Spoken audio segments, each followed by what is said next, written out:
Hi everyone, this is Kenzie. It has been exactly 1 year since I started Hoyoverse. What the fuck? No, not just Genshin Impact, because it gets much deeper than that. First things first, I'm gonna leave a chapter where the party really begins, but how the fuck you gonna get to the party without convincing your introverted friend who doesn't drink to drive you there? Now strap in, I take corners like a crazy taxi, bitch.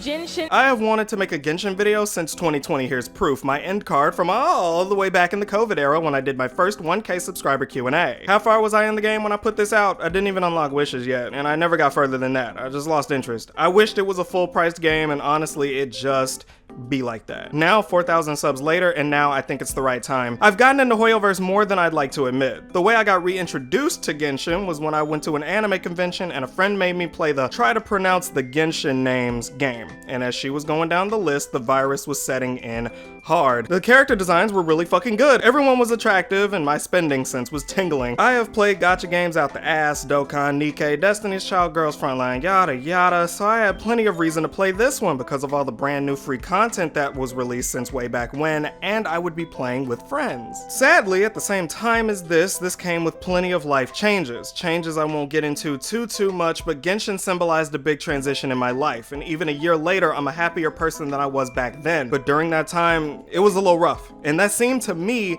to be a new beginning, a new fandom to be in, a new game to occupy my brain wrinkles, and instead, I got something so much more powerful, for better or worse. Also, yes, I know I highlighted that the game ruined my life, and that's still true, it's never clickbait, but please allow me to talk my shit like Titus, because I can at least guarantee that. I remember pretty much everything from April 10th, 2023 to now, and I'm gonna be mentioning plenty of shit from game shit to people to dramas, and making jokes of all of it. My year was filled with more than just 3 fucking wishes. Okay, so that's the beginning lore of my budding addiction to Hoyoverse. Now, if you use the skip chapter to get here, I don't judge you, but hey, at least I had the damn decency to add a skip button. It's my stress, that's for sure. I started Genshin Impact around the end of 3.6 when Nahida and Nilou were on the banner. I didn't know which one I wanted, but I knew I really didn't want the green baby, but instead I wanted the Katara looking ass. Little did I know that the little grasshopper was actually one of this game's gods and was probably the most impactful character I could pull, and Nilou wouldn't even fucking work properly without other fucking green people. Of course, since I was new to the game, I didn't use the other characters for their elemental reactions or anything because they're 4 stars. Like, who the fuck is Xingqiu? Bitch, I'm using the good characters. Yeah, he's like the best character in the game or some shit, and my account is at a net negative without him. Right.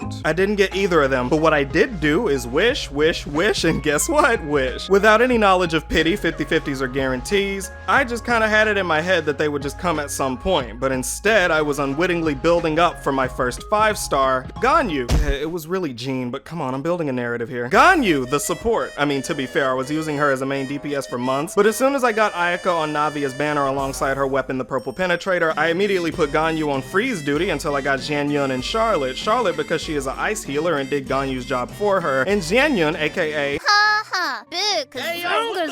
who allows me to jump higher for $200. As a beginner, these characters seem like you get stronger the more you pull for them, but with the implementation of elemental reactions, knowing this ahead of time really makes it so that you don't have to pull for anyone specifically. I had Ganyu in my main rotation for a long time, but I didn't have anyone to synergize with her. Playing this game as a 1-unit Andy is kinda hard, but obviously that is going against the design of the game. I had to learn that Ganyu keeps people frozen for a long time, whether you use her for her charge attacks or for her ultimate. Until the Yaimiko Yoimiya banner of 1987, it was here that I remembered that the only fire character that I had was Amber. I'm using basic words so people don't ask what Dendro and Pyro means. Yeah, they shouldn't ask, but it's whatever. Yoimiya is important as fuck for this. Why? Because everyone I got before this, I pulled because my friend that did this to me told me that they were good in one way or another. Jean and Ganyu, both of them served me for a while. Jean specifically for her healing and her fucking thighs, and Ganyu because of her ease of use. Yoimiya, on the other hand, at first it was just because I thought she looked more fun than Yae, so I pulled. At the time, I watched a Sharkheart video and he was all like, "Who's the best pull for your Primo Gems?" But then I got to her in the story. Ganyu's place in the story had the same effect on me that Lenny had on that woman he pet too hard. I fell asleep on her story quest twice. I paid more attention to Child touching her horns than I paid to Shinha doing it, not because I didn't like seeing that, but because I fucking love Child. I don't have him because by the time he came back in version 4.0, I had enough Hydro to hydrate an annoying headcanon shipper, but I digress. Every Everyone knows this by now, but the way that they sell characters is by putting them in your face as much as possible for free during the story, and they talk so damn much until you're finally conscious enough to see them do their character-defining moment just for them to be a fucking ice support. The characters' designs and elements and gameplay styles are really half the battle, because I didn't start actually wanting characters because of gameplay effectiveness till like Sumeru, and that's only because I didn't know what I was doing until that point anyway. For real, spread and aggravate still confuses the fuck out of me. But okay, yes, the game is parasocial as fuck, so I made the conscious decision to continue being free to play after Yoimiya, because if a game allows me to enjoy it for free, then I'm absolutely not gonna feed into that vicious cycle of predatory gambling addiction. I will be the fucking change that Hoyoverse so desperately wants to avoid. I should be the only motherfucker getting praise for being a lying ass bitch. So I used guide channels to reinforce my already made decision to get Yoimiya, but what about when I use guides to influence my decision to pull on a character, period? Hi, Karehara Kazuha-chan. This fucking guy. Seriously, let me tell you, everyone was fiending for this twink that's famous for blowing really hard. Double swirl, double swirl. What the fuck is a swirl? I pulled him immediately and I love using him to this day. His CC is just too good to ignore. Of course I heard that too, but I just didn't know how to apply that to a Yoimiya team with Jean, Heizo, and Yanfei. Dude, I just had no fucking idea. I was more playing Borderlands, except instead of guns, I was using ambiguously aged anime characters and just swapping them around. That did get me pretty fucking far, to be fair. But because I heard that he would be an excellent choice for my account, I pulled him. Of course, everyone says to pull who you like and don't let guides be the end-all be-all of your decisions, and that is extremely true. So I pulled Alhaitham because I'd rather him take my keys over Kave's. That bitch ain't getting leveled up anytime soon, and you know what? He'd still probably manage to get a 3-star in Abyss Floor 12. I just don't like how he plays all that much. Yeah, maybe guides aren't such a bad idea. So what happens when a limited event character is coming back in rotation that only does one thing very well, has absurdly low damage without the proper builds, and in general is just meant for specific teams that I don't have access to yet? Well, then you get— Please give me cock. Do you have cock? Kokomi came at a time where I still had no grass type people, so she was solely going to be making everything fucking drenched. Little did I know that my plans to unlock my Yoimiya's damage were not going to be returned with good results. At this point, I was introduced to the concept of characters applying their respective element too slow. Kokomi puts out a jellyfish and it farts out water every so often. In my smooth brain, I was like, water make fire go burn burn, yee! But instead, there would only be so much water to go around, like that episode of Victorious where they were sharing water through a bottle cap. Yeah, this dude got the one enhanced attack. Also, fuck Dan Schneider. Now, I don't need to know about rotations and important normal attacks and N1, C1 and all that, because in general, I just don't care. But knowing the framework of characters is nice. Now, of course, in the current day, I don't think a lot of this shit matters to me, because using any green person with any blue person and a purple person equals a Whole Foods charcuterie board adjacent ass whooping.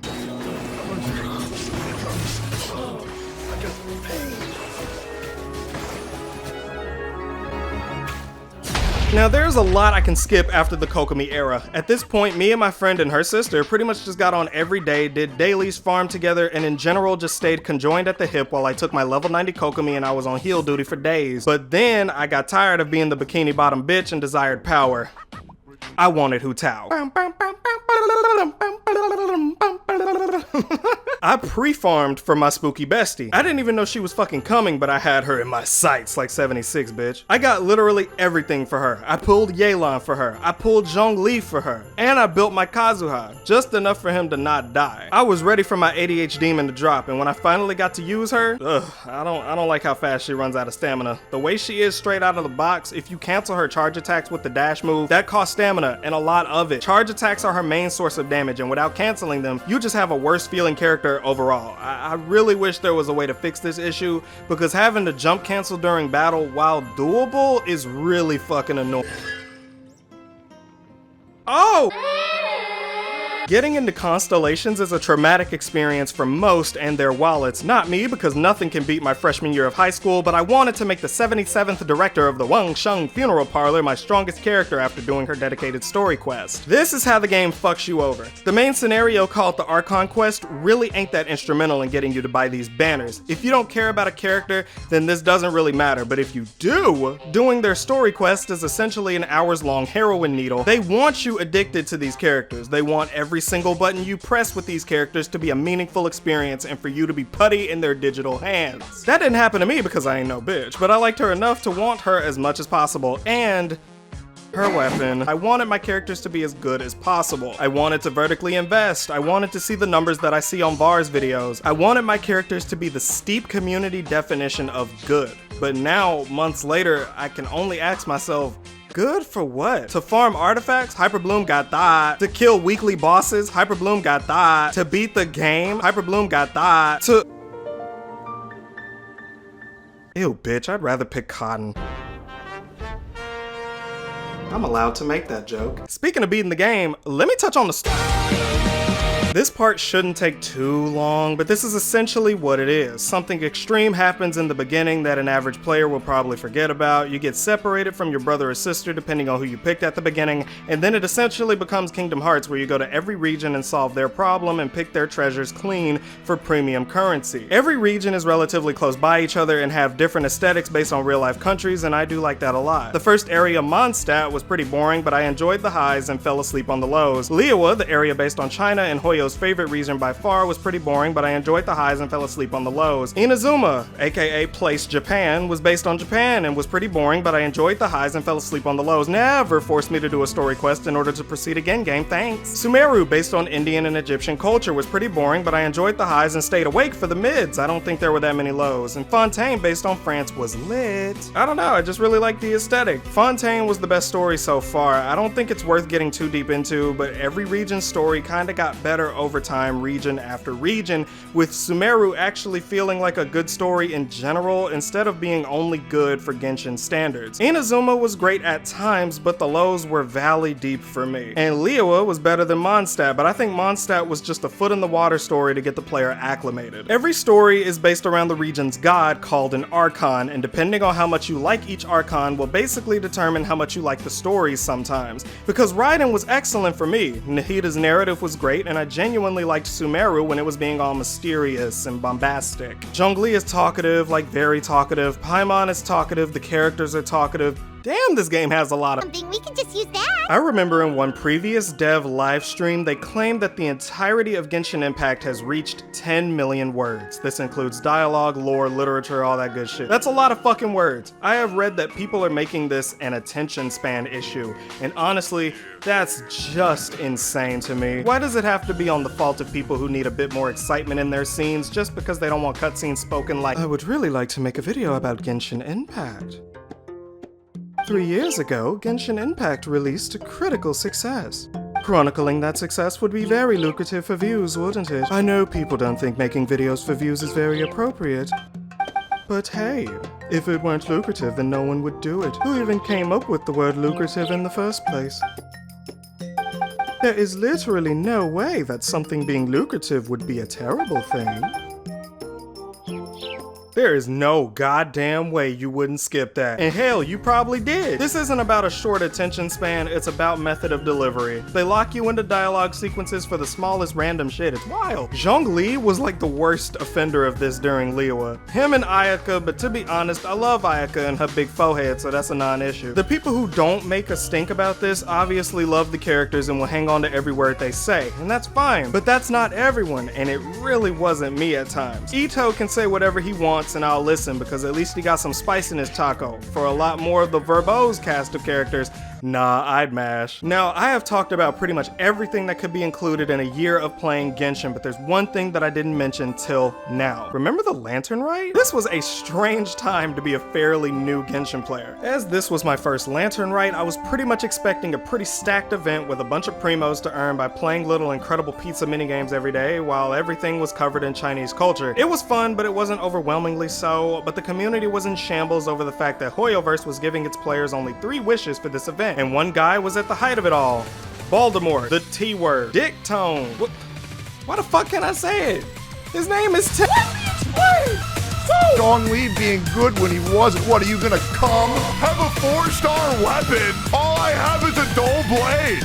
That's my pig. That's my pig now. I'm the best. I win. You wanna know why I win? Cause winners win. I'm the best. His name is Tectone.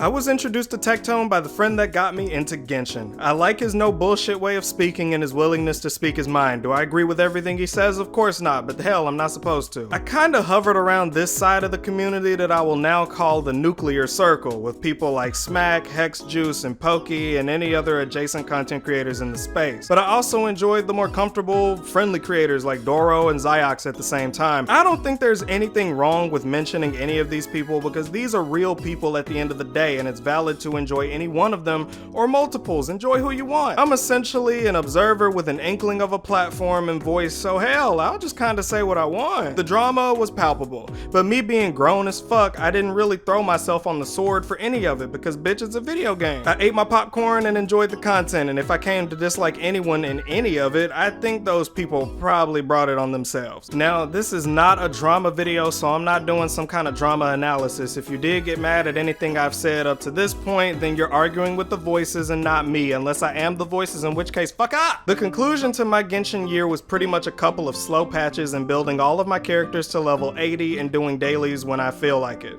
I think I've pretty much beat the Genshin addiction for now. Claranda's coming out, we'll see. But guess what, bitch? We ain't done!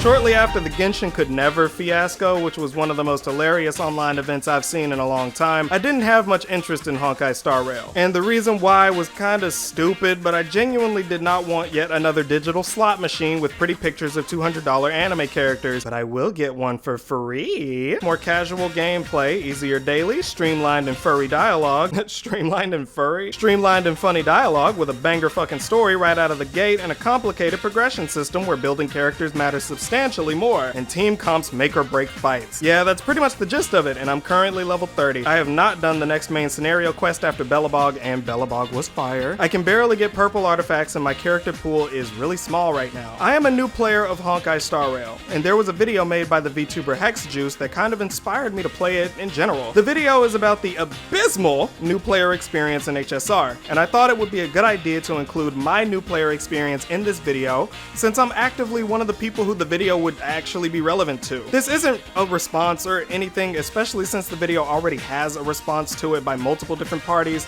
so this is just a me thing. Hex is cool and based and shit, that's all. The new player experience for me, for someone that also plays Genshin, is that it is intimidating. The amount of overthinking I do when it comes to spending resources is massive. Since I know that every little choice I make matters more here than in Genshin due to the harder content, I am hoarding the shit out of my resources. I am looking up things about characters that I don't even really understand, and holy shit, the artifacts are just like, what the fuck? I need a ball and a rope? It's harder in general, and while that isn't bad, I can progress through the content at this point. I am kinda worried that I may not be able to do all the MOCs and Forgotten Memories and Path of Cuckery or whatever they're called. Right now, I'm just trying to enjoy the game at a slower pace, which is something I don't think I was able to do with Genshin as much, considering that I was also playing with a group at the time. Despite any of that though, I'm having a great time with it so far. I've been pulling the characters I like and getting the 4 stars that can fill all the roles I want, but pulling for 5 stars in this game is fucking exhausting for me. Don't talk about the Robin drama, don't talk about the Robin drama, don't talk about the I joined the game on the Acheron and Luocha banner. I was hoarding my pulls because who the fuck are they? But then